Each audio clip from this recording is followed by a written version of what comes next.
Dad refuses to attend my wedding if I invite my mom, who cheated on him, so I'm forced to choose between them. I know my fiancé and I are very young, but we have been together for years and were friends since childhood before we became a couple. Also, hate to say it, but we are religious and it's common in our culture to marry young. We've been through both premarital and financial counseling, so we feel very prepared. Smile. Anyways, my issue at hand has to do with the wedding. My fiancé, Steve, and I are getting married in 8 months. We don't have a lot of money and honestly neither of us can stand fancy dues, so we are having a very private ceremony with only his best man and my maid of honor as witnesses, and then we are having a tiny reception afterwards with only 50 people total. So obviously this is going to be quite an intimate reception. Here is the thing. My parents can't really stand each other. Or at least my dad can't stand my mom. 5 years ago, in my last year of high school, my mother was caught having an affair with her married coworker. It destroyed my parents' marriage. My father became a changed man. He was always a happy and confident outgoing guy, but he became quiet, withdrawn and just empty. It's killed me seeing him like this. My mother moved out because me and my younger brother, who was 15 at the time, basically told her to GTFO. I have always been close with my mom, loved her to pieces, but finding out about her affair and seeing what it did to my dad, I've always known my dad to adore my mother, nuked my relationship with her. My brother and I went no contact with her for about a year. I finally relented when I sent her an invitation to my high school graduation, but made it clear her partner was not invited. My brother took a little longer to come around, but he talks to her from time to time. Both of us told the judge we wanted to live with our dad full time, which was granted to us. My relationship with my mother is still strained and distant. I know she wants more. She's constantly trying to talk to me, and she sobbed in relief when I sent her my graduation invite after not talking to her for almost a year, but I keep her at arm's length and merely make polite casual conversation now and again. I still love my mother and I don't want to cut her out completely, but this is as close as I want her and I will never again have a close relationship with her. As for her affair partner, apparently they are still together after his wife caught and divorced him. I have never met him and made it clear to my mother I do not want to. If mom and I meet for coffee or anywhere he is not to come, I refuse to see pictures or discuss him with her. If she brings him up, I immediately change the subject. I have no idea if my mom is happy with him, if they doing well, etc. I frankly don't care. As for my father, in a way we are closer, but he clearly has his issues. It's been 5 years and he's clearly not over the cheating and divorce.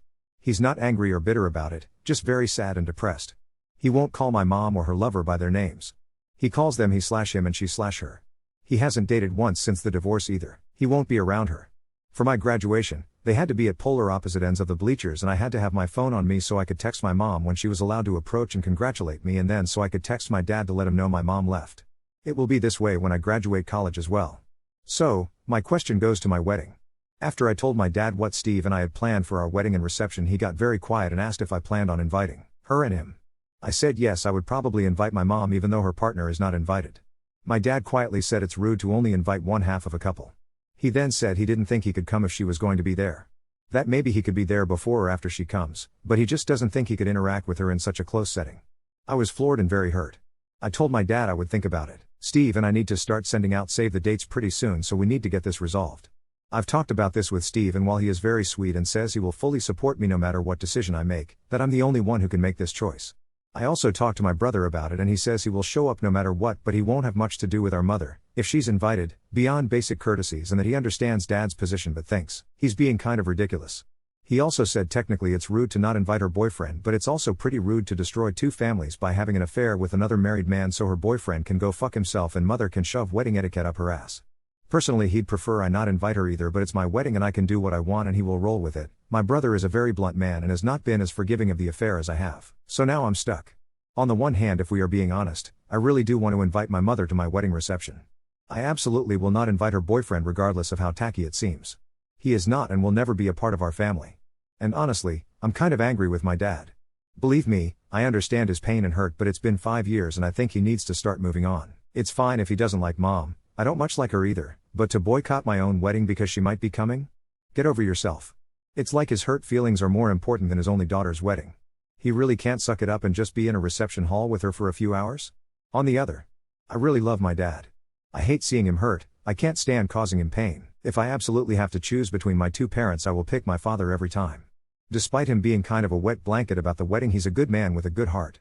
My dad and I are very close and I don't want to jeopardize my relationship with him, and I would much rather he be at my wedding than my mother.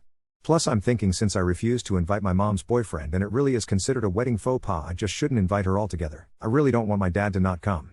But, despite how my mom and I are not and will never be close again and how I think she's getting her just desserts for having an affair, I don't want to hurt her by not inviting her altogether. I'm well and truly stuck. I don't know what to do, and honestly I've broken down crying over this a few times because it's just so stressful and I feel caught in the middle between two people I love. Update 1. I was reading all the comments and the more time went on the more angry and upset I became. People eventually started saying why should parents always have to sacrifice for children. Some said I was being a bridezilla and only caring about my day. Of course I care. It's my wedding.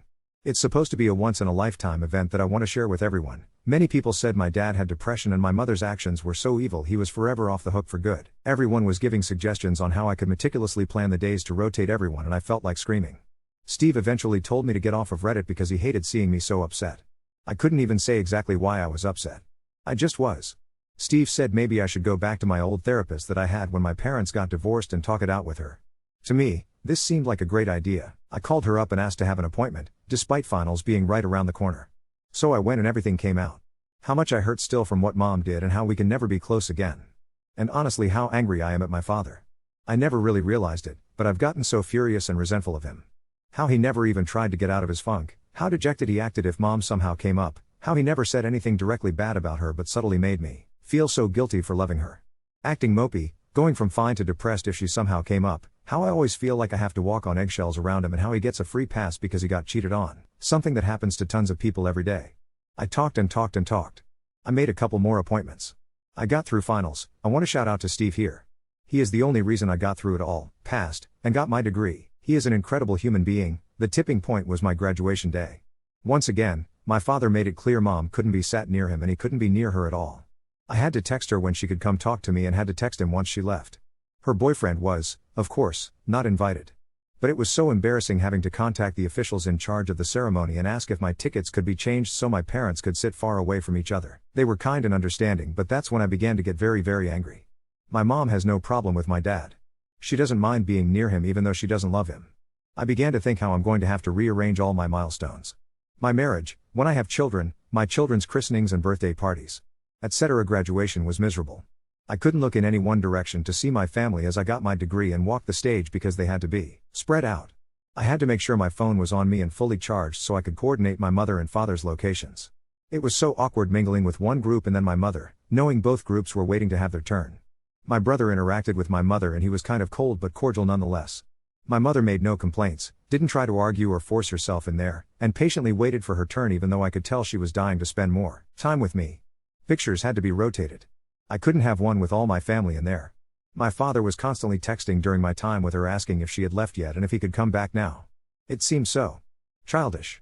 Honestly, the rest of my family could tolerate my mother being around. After all, the divorce was years ago. It's time to start getting over it and moving on with life. It was only because of my dad that I couldn't relax and just be happy and enjoy my graduation with my family. I was supposed to go to dinner with my dad, boyfriend and other family after graduation to celebrate.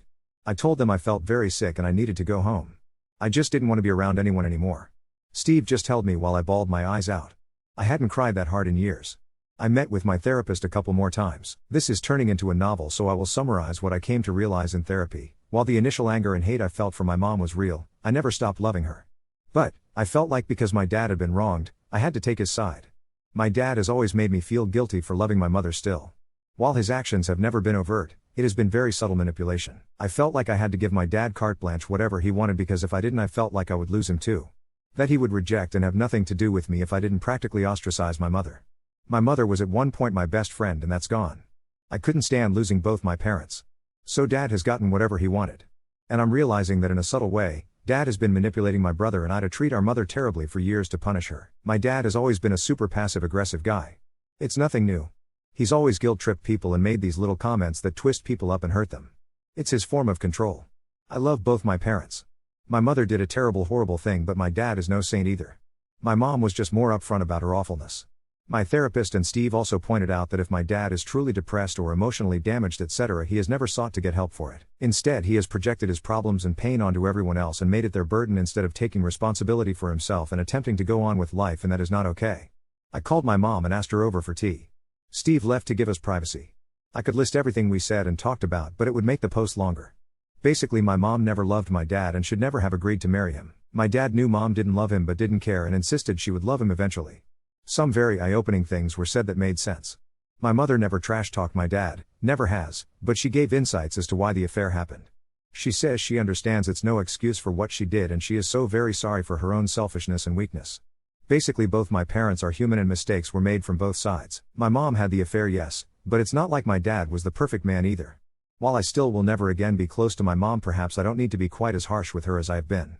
We will still be low contact, but I did decided I do want her there for the wedding and for the birth of any children I have, etc. I love my mom.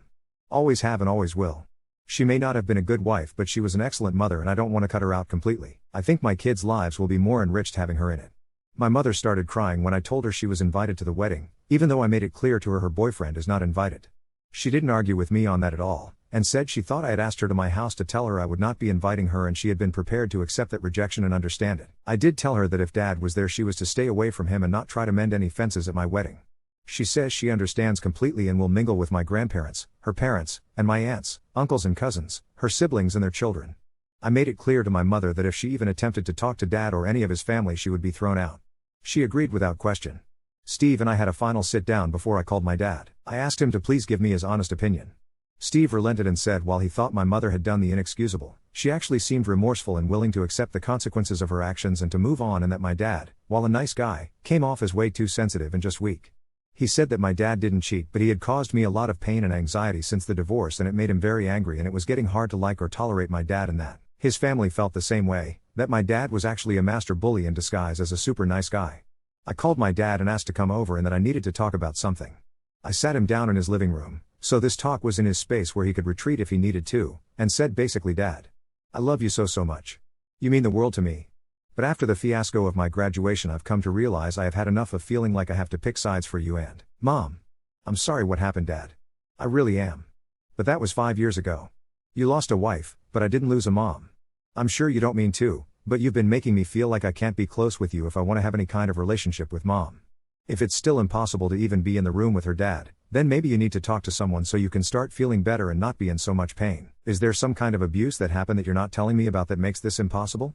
My dad seemed shocked and then started to get really upset and basically said Mom had never hit him or anything, but that she cheated and broke his heart and that was reason enough to cut her out. Dad also said I couldn't understand because I hadn't been cheated on. I didn't know what real love was, and also implied it was my fault and my brother's fault because if we weren't a part of their relationship he could move on, but we always remind him of her and what they had. How because of us he can't make a clean break since she's in our lives, etc. I'm sure many Redditors will disagree, but this is my dad being typically passive. Insinuating that because my brother and I exist he can't get better because we are reminders of mother and it's our fault we exist so he can't cut her out totally. I realize that my dad thinks that if he can get me and my brother to cut my mom out, not only will he succeed in punishing her but he can have us all to himself and not have to share with her and deal with his hurt. He's getting us to do the dirty work for him so he doesn't have to take responsibility. I told my dad that I loved him and wanted him at the wedding, but mother is invited. Her boyfriend isn't, but she is. I told Dad that I had talked to her and I promised him she would leave him alone and stay away from him and his family, and could he not just put aside differences for a few hours to celebrate with me and Steve on our day? He said absolutely not, and that I was being unfair and insensitive and that my mom had poisoned me against him. That he wasn't the cheat and she needed to deal with what she had done and not come, and by inviting her I was clearly supporting her cheating and that we couldn't be close if that was the case because I was being too much like her. I had had enough. I stood up and said, Dad, Steve and I really want you there. You are free to come or not. I love you. But if you don't come, it will absolutely affect our relationship going forward. I am not doing any more separate celebrations or events. People can either come or stay home for weddings, parties, births and whatever. It's getting ridiculous and I'm sick of being in the middle. The rest is up to you and Mom. Then I left. I haven't heard from my dad since. That's been hard, but I feel like I did the right thing. I also called my brother and told him everything that happened. My brother was very quiet. He then said while he still hates our mom for what she did and thinks she's a whore, that maybe there is more to this than he realized and that he thinks our dad is being a selfish jerk and needs to get over himself. He said it's fine Mom is coming to the wedding and that he would be nice to her. So that's that. I'm sure many will disagree and be angry with me, but Steve and I feel we made the right call. Steve loves and supports me and that's all that matters. I talked to my therapist about it and she said it's possible I was harsh, but that maybe my dad needed to hear that since he has been coddled and enabled for 5 years. I am fully prepared for my dad to not show up. If he doesn't, it's his loss. Thanks again to everyone who gave me input. Some of your comments were very eye-opening. I may post an update in the future after the wedding, but I haven't decided yet. Edit. Wow, this blew up. Thank you everyone who commented and offered a POV, except for the people sending PMs of death threats. I've gotten at least half a dozen of those, plus calling me a whore, ironic since I'm a virgin, and hoping Steve cheats. You sound like lovely warm people full of happiness. I wanted to point out some things that keep coming up. 1. Remember, I come from a religion and culture that is very different from most people here. Divorce is shameful for us. It is humiliating. The only justifiable reason for divorce is an affair for our people. Divorce because you're not happy is not an excusable reason. An affair is the only way out. However, that being said, the person who commits the affair has just crippled themselves. Sex is very holy and pure in our religion and culture. It is to be between husband and wife only. That's it. And if you break up a marriage because of it, you are forever blacklisted. While my mother should have gotten a divorce without having an affair, she still would have had a scarlet letter on her chest for getting divorced for no reason, which is an ultimate act of selfishness. Marriage is very holy in our culture. To divorce for any reason other than an affair is to be like an unbelieving sinner, which is, quite simply, not acceptable. I don't necessarily agree with this, as I'm a little more liberal than the rest of my family and most people, but it is what it is too. My mother did not get off scot-free. She is no longer welcome in her church, and none of her friends associate with her anymore. Her family, her friends, her church, her entire community has shunned her. She also lost her job because dipping your pen in company ink is expressly frowned upon at her former workplace. Both she and her lover lost their jobs and had to find new ones. 3. Many are saying I need to start including my mom's partner in things, and saying the fact she has been with him this whole time shows they have something special. It actually does not. I didn't put this in my post, but my mom and I actually talked about her boyfriend for the first time. They are on the verge of breaking up and their relationship has been rocky for a while. P's family and friends have disowned him too. He is not of our religion or culture. Double bogus for my mom for taking a lover outside the faith, but no one wants anything to do with P. His ex-wife has made their lives hell and will not let him see his kids. When he does see them, they treat my mother terribly and make their hatred known. P is also sick of being not invited to every family event on our side and says mom needs to start demanding he be invited to things. Mom is of the viewpoint that they brought misery on themselves and need to accept the consequences of their actions, and furthermore knows that if she insisted on bringing P, she would burn the last of the bridges she has with us and will not do that. P is sick of her not putting him first and their relationship is falling apart because of it. The only reason they have lasted this long is because my mom and P only have each other because no one else wants them. And they both know it. My mom actually does love her boyfriend, but he does not love her anymore, and she knows they aren't going to make it for. Many are saying, even explicitly hoping, Steve cheats on me, so I understand my dad's pain because I clearly don't, since I haven't been cheated on. Hey, that's what my dad said. This experience has actually taught me the opposite. If Steve were to cheat, I would be out of my mind with pain and hurt. I wouldn't be able to function. I don't blame my dad for being unable to be around my mother. At first. If I had children with Steve, as much as it would suck, I would put on my big girl pants and do what needed to be done for my kids. I've gotten plenty of comments and PMs from people who were cheated on and heartbroken and devastated. And they did what needed to be done. Since I now know what it's like to have parents that pick their pain over their kids, I know I would never want to put my kids through that. It's just basic human decency. 5. I am not on any parent's side. I don't love either of my parents more, nor do I think either should be demonized and bashed or out on a pedestal and coddled. My parents are human and imperfect. They are both great people. And they both have done some really shitty things. Update 2. It's been about 8 months since my last update, and I'm now officially married to Steve. I wanted to share how everything unfolded because so much has happened. After my confrontation with my dad, I didn't hear from him for nearly 2 months. Those were some of the hardest weeks of my life. Steve was incredibly supportive, holding me through countless nights of tears and doubt. My brother stepped up too, calling me regularly and assuring me I had made the right decision. About 6 months before the wedding, my dad finally reached out. He texted me asking if we could meet for coffee. I was nervous but agreed. When I arrived, I barely recognized him. He looked healthier, less haggard, and there was a spark in his eyes I hadn't seen in years. I've been seeing someone, he said quietly after we ordered our drinks. Not a therapist like I had hoped, but a woman from his church. They had been on several dates, and she was helping him process his feelings about mom and the divorce. He admitted that meeting her had forced him to confront how much he'd been wallowing in his pain. I'm not saying I'm over what your mother did, he explained, stirring his coffee absently. But I realize now that I've been using my hurt as a weapon, and worse, I've been using you and your brother as shields. That wasn't fair to either of you. I couldn't hold back my tears. This was the dad I remembered from before the divorce, self-aware, thoughtful, and putting others before himself. Does this mean you'll come to the wedding? I asked hesitantly. He nodded slowly. I can't promise I'll be comfortable around your mother, but this is your day, not mine. I'll be there, and I'll behave. The relief I felt was overwhelming. I reached across the table and squeezed his hand, noticing how much stronger it felt. As the wedding approached, I kept my mom and dad updated separately about arrangements. Mom remained respectful of all boundaries, never once pushing to include her boyfriend, who, as she had predicted, broke up with her about 2 months after our tea. She even offered to skip the ceremony if it would make things easier, but I insisted she come. The day before the wedding, we had our rehearsal dinner. I had arranged for mom and dad to be seated at different tables, but something unexpected happened. My dad approached my mom, extended his hand, and said, "Hello, Karen." He used her actual name for the first time in years. My mom looked shocked but took his hand. "Hello, Thomas. You look well." It wasn't exactly a warm reunion, but it was civil, and I couldn't ask for more than that. The wedding day itself was beautiful in its simplicity. Steve and I exchanged vows with only our best man and maid of honor present, just as we had planned. I wore a simple white dress that my grandmother had helped me alter, and Steve wore a suit that made him look more handsome than I'd ever seen him. The reception was where I had been most nervous, but it turned out better than I could have hoped. My dad brought his new girlfriend, Linda, who was warm and kind to everyone, including my mother. My mom came alone but seemed genuinely happy, mingling with her side of the family as promised. There was one moment that I'll never forget. During the father-daughter dance, as Dad and I swayed to the music, he whispered, "I'm sorry for almost missing this. Thank you for not giving up on me." I glanced over his shoulder and saw my mom watching us, tears streaming down her face but with a genuine smile. When the dance ended, I went straight to her and pulled her onto the dance floor for an impromptu mother-daughter dance that wasn't on the program. The DJ quickly caught on and played a song that Mom and I used to dance to in the kitchen when I was little. "I never thought I'd get to do this," she whispered, holding me tight. My brother, true to his word, was cordial to Mom all evening. I even caught them having what looked like a genuine conversation at one point, though he later told me it was just small talk about his college classes. The most surprising moment came during the toasts. My dad stood up, glass in hand, and after saying lovely things about Steve and me, he did something I never expected. "I also want to thank Karen," he said, his voice slightly strained but determined, "for raising such an incredible daughter and for teaching her the kind of forgiveness that I'm still learning." My mom gasped audibly, and several guests exchanged shocked glances, but then my dad's girlfriend squeezed his hand supportively, and the moment passed. The rest of the reception was joyful and drama-free.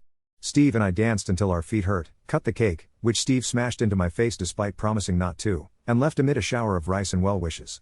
On our honeymoon, a modest but perfect week at a lakeside cabin, Steve and I talked about how far everyone had come. He pointed out that maybe the wedding had been healing not just for me, but for my entire family. "Your dad needed to see that he could be in the same room as your mom and survive," Steve said as we sat on the dock watching the sunset. "And your mom needed to see that she hadn't lost her place in the family completely. It's been 2 months since the wedding now. My dad and his girlfriend are still dating, and he seems happier each time I see him. My mom has joined a support group for divorced women and is focusing on rebuilding her life without defining herself by her relationship status. As for me and Steve, we're settling into married life in our tiny apartment.